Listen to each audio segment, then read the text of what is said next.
histoire assez drôle qui qui s'est passée à propos de la cloche la première cloche de l'église.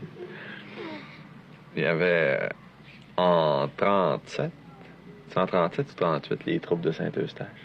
37. Non. 37. Non. C'était un an après, je pense. C'était en 38. En tout cas, quand les Anglais ont assiégé l'église de Saint-Eustache, ils ont tiré un boulet de canon dans le clocher de l'église, puis ils ont frappé la cloche, puis ils en ont cassé une partie.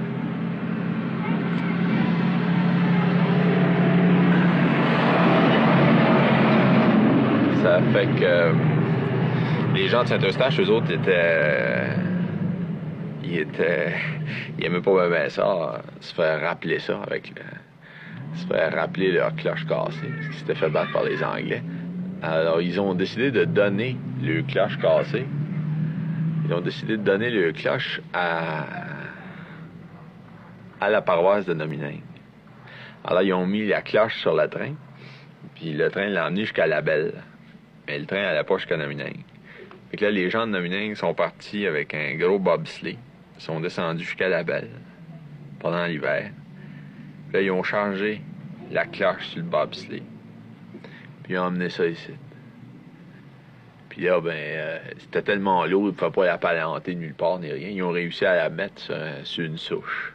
Puis ils ont sonné à la cloche pendant des heures de temps.